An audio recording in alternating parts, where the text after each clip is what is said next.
जय हिंद दोस्तों, मैं बैजनाथ शर्मा और आपके अपने YouTube channel Baijnath study class में आपका स्वागत है।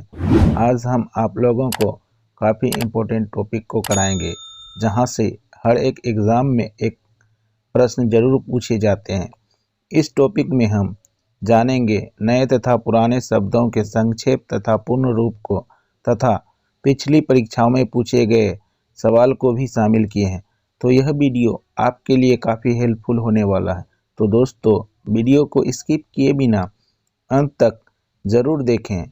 तो दोस्तों, शुरू करते हैं आज की टॉपिक का पहला क्वेश्चन। CAB या CAA का विस्तारित रूप क्या होता है? तो दोस्तों, इसका सही आंसर है option B, citizenship amendment bill या एक्ट। तो बढ़ते हैं अगले सवाल की ओर। NRC का पूर्ण रूप क्या होता है? तो इसका सही आंसर है option D, national register office citizens. बढ़ते हैं अगले सवाल की ओर। निम्न में से EVM का पूर्ण रूप क्या है? तो दोस्तों, इसका सही आंसर है ऑप्शन ए, इलेक्ट्रॉनिक वोटिंग मशीन। दोस्तों, ये क्वेश्चन काफ़ी इम्पोर्टेंट है। कई बार ये क्वेश्चन पिछले परीक्षाओं में पूछे जा चुके हैं। तो दोस्तों, बढ़ते हैं अगले सवाल की ओर। निम्नलिखित में से GST का विस्तारित रूप क्या है? तो इसका सही आंसर है option C, goods and service tax. दोस्तों, ये भी क्वेश्चन काफ़ी VVI है, क्योंकि ये भी क्वेश्चन कई बार एग्जाम में पूछे जा चुके हैं। तो दोस्तों, बढ़ते हैं अगले सवाल की ओर। PCS का फुल फॉर्म क्या होता है? तो इसका सही आंसर है option A, provincial civil service. बढ़ते हैं अगले सवाल की ओर। निम्न में से UNHRC का पूर्ण रूप क्या है? तो इसका सही आंसर है option D, United nation human rights council. तो बढ़ते हैं अगले सवाल की ओर। BHIM यानी भीम शब्द का विस्तारित रूप क्या होता है? तो इसका सही आंसर है option B, Bharat interface for money. तो दोस्तों, ये सभी क्वेश्चन काफ़ी इम्पोर्टेंट हैं।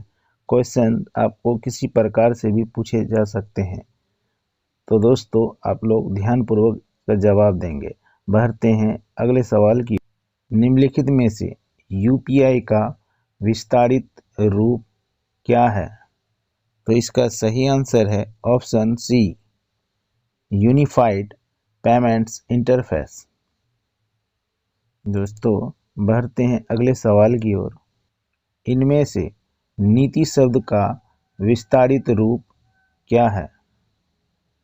तो इसका सही आंसर है option A, national institution for transforming India. बढ़ते हैं अगले सवाल की ओर। IFSC का फुल फॉर्म क्या होता है? तो इसका सही आंसर है option D, Indian financial system code. तो दोस्तों, बढ़ते हैं अगले सवाल की ओर। निम्नलिखित में से UIDAI का विस्तारित रूप क्या है? तो इसका सही आंसर है option B, unique identification authority of India. दोस्तों, ये भी क्वेश्चन काफ़ी इम्पोर्टेंट है, तो इसे आप लोग ज़रूर नोट कर लीजिएगा। बढ़ते हैं अगले सवाल की। निम्न में से कोरोना वायरस डिजीज किसका पूर्ण रूप है? तो इसका सही आंसर है ऑप्शन ए, कोविड। कोविड का ही पूर्ण रूप कोरोना वायरस डिजीज है। तो दोस्तों बढ़ते हैं अगले सवाल की ओर। NRI का विस्तारित रूप क्या होता है? तो इसका सही आंसर है option C, non resident Indian. इसका सही आंसर है। दोस्तों ये काफ़ी चर्चे में था, इसलिए इसे आप लोग ज़रूर याद कीजिएगा, इस वजह से ये काफ़ी VVI हो जाते हैं। बढ़ते हैं अगले सवाल की ओर। NDRF का फुल फॉर्म क्या होता है? तो इसका सही आंसर है ऑप्शन ए, नेशनल डिजास्टर रिस्पांस फोर्स। तो बढ़ते हैं अगले सवाल की ओर। सार्क यानी SAARC का विस्तारित रूप क्या है?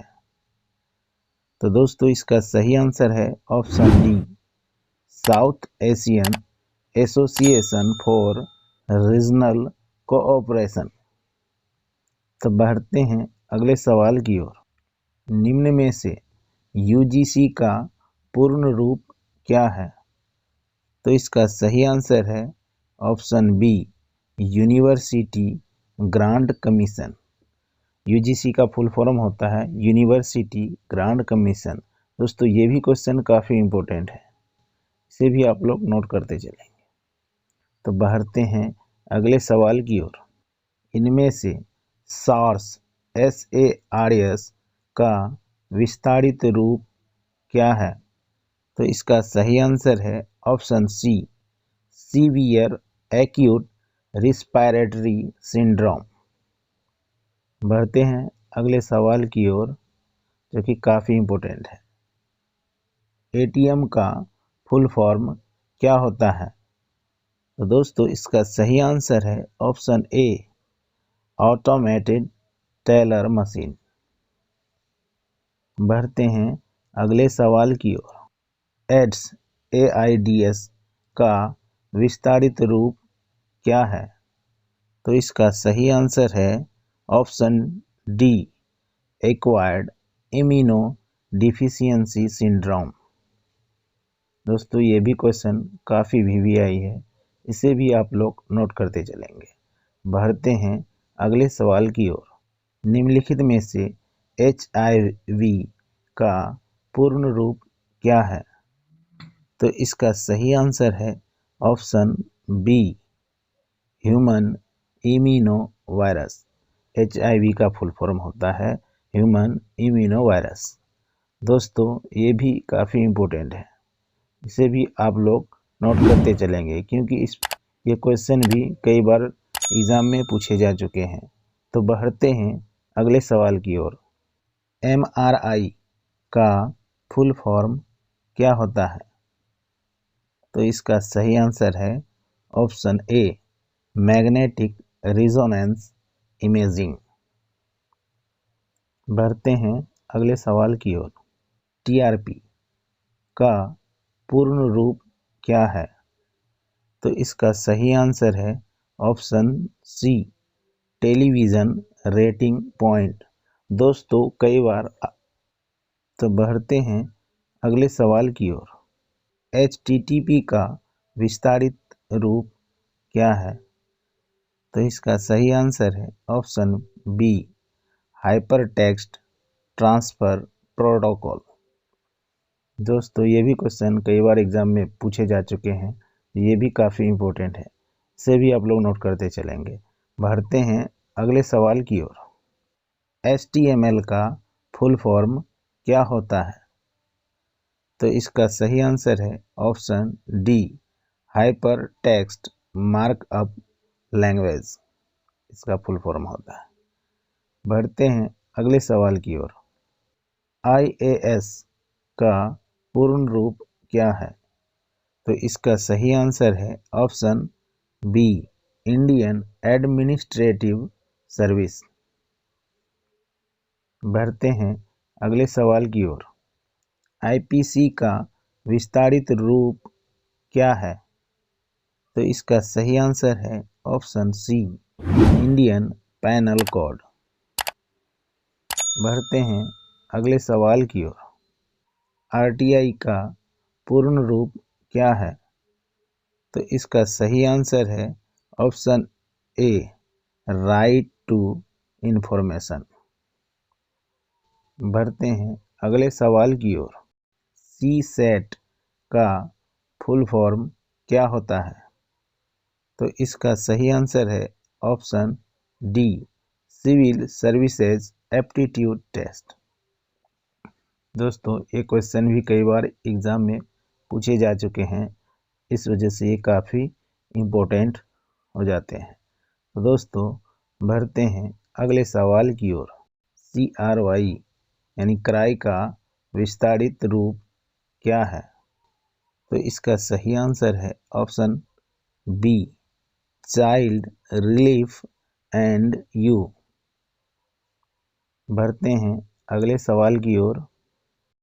VAT यानी वैट का फुल फॉर्म क्या होता है?